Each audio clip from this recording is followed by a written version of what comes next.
Is it time for the WWE Draft to be retired? In this video, I'm going to discuss the 2024 WWE Draft and make the case as to whether WWE should continue with the draft or instead discontinue it in favor of a trade system instead. It's that time of year again, a time when dreams come true and franchises change the direction of their teams. Oh wait, that's the NFL draft. The WWE draft is when WWE makes changes to the rosters of Raw and SmackDown and poaches talent from NXT. It's been one full year since the last installment of the draft, and yet enough has changed since then that a drastic roster shakeup coming out of WrestleMania 40 did not feel entirely necessary. Randy Orton returned from injury last November and subsequently signed with SmackDown, and through the draft he will remain on SmackDown. CM Punk and Andrade also signed with WWE as members of the Raw roster. Now that deal with Andrade is null and void. He got drafted to SmackDown, but CM Punk will remain on Monday Night Raw. The main roster was also recently blustered with the additions of Naomi, Jade Cargill, Braun Breaker, and Tiffany Stratton. The positive takeaways of the current rosters mostly remaining intact is that the WWE hierarchy doesn't seem to be swapping superstars simply for the sake of it. A vast majority of those who stay put likely have long-term stories that have yet to play out. If actual effort was put into every roster move, then the draft could have ended up being a success after all. And if the WWE draft is not discontinued in 2025, then it is going to need a complete revamp for the 2025 edition.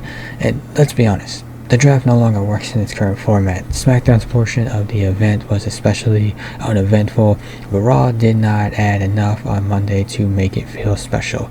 The draft is not about who stays with their respective brands, but who changes shows. The NXT call-ups were the best moments of the night. This was even clearer as the champions could not be drafted since the potential for titles changing brands was a major selling point for the current format. Now, I can understand that for the women's titles and the men's world heavyweight title, the men's titles as well, the World Heavyweight Championship and the Undisputed WWE Championship, but I feel like the United States Championship the United States Champion Logan Paul and the Intercontinental Champion Sami Zayn should have been eligible in the draft as well. I mean, at the very least, put out the idea of those two swapping brands. I don't think those two titles need to be tied to a specific brand.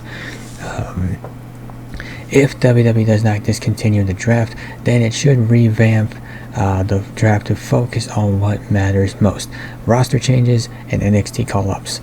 This will allow the company to highlight major moves on both shows rather than focusing on the names that are staying put.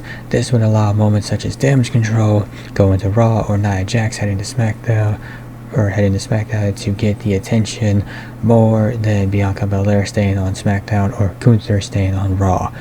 Should WWE discontinue the draft, utilizing the ability to trade superstars between brands, perhaps on a quarterly basis following tentpole premium live events or a big premium live event like maybe not Royal Rumble or WrestleMania, but something like maybe after SummerSlam, maybe after Survivor Series, something like that. But yeah, quarterly basis, tentpole premium live events. That would be far more effective than holding an annual draft. Just think back to the last time WWE did like a legitimate trade with Jey Uso going to Raw in exchange for Kevin Owens, and how well that has worked out for both guys. Probably more so for Jey Uso, especially if you watch that premium live event especially if you watch Backlash and just the reception he got there. So moving on from the draft, I think I've kind of said all that needs to be said right there. The draft itself did not get a positive reception online, and I certainly understand that. So I think personally the draft should be discontinued and a draft system should be implemented instead. And in just a sec, we're going to get into why I think that is the case. Why a trade system is better than a draft.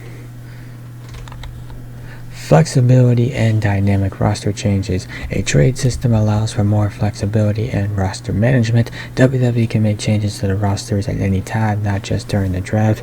Trades can happen spontaneously, keeping storylines fresh and surprising for fans. Unexpected roster moves can create excitement and anticipation. Storyline opportunities. Trades provide excellent storyline opportunities. Wrestlers switching brands can lead to new rivalries, alliances, and unexpected matchups. Imagine a top star moving from Raw to SmackDown, or vice versa, instantly shaking up the landscape and creating buzz among the fans. Strategic moves.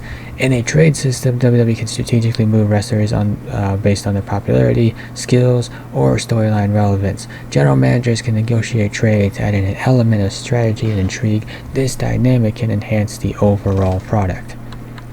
Equalizing talent distribution. Sometimes one brand may end up with a stronger roster after a draft. Trades allow WWE to keep the balance talent between Raw and SmackDown. If one brand lacks top stars or needs fresh faces, a trade can address those gaps. Now, I will say I don't think there's a talent or an issue with talent distribution between the two rosters, but a trade is a nice way to kind of balance things out and move people around as needed to kind of, better equalize talent distribution. Keeping fans engaged. Regular trades keep fans engaged throughout the year. They can speculate on who might switch brands next. It's like a wrestling version of player trades in sports leagues, which generates ongoing interest. I know the NFL trade deadline, as an NFL fan, that's always a fun time of year to see who might get moved towards that time of year. Avoiding stale rivalries. This is a big one. A draft can sometimes lead to repetitive matchups if the same wrestlers stay on the same roster and are still facing each other repeatedly. Trades can mix things up, preventing staleness and ensuring fans see fresh matchups. And this is a big thing too. I understand in the draft if there's keeping two guys on the same roster, but there's only so long you can keep those guys separated before they kind of just seems like inevitably run into each other again. But if you're able to trade people around and you have like a feud between two superstars that's been going on for quite some time, you can trade one guy away, and then it's kind of easier to move things along. And lastly, brand loyalty and identity. A trade system reinforces the brand identity of Raw and SmackDown. Wrestlers become associated with a specific show. Fans can develop a loyalty to the brand, and trades can evoke strong reactions when a beloved wrestler switches sides.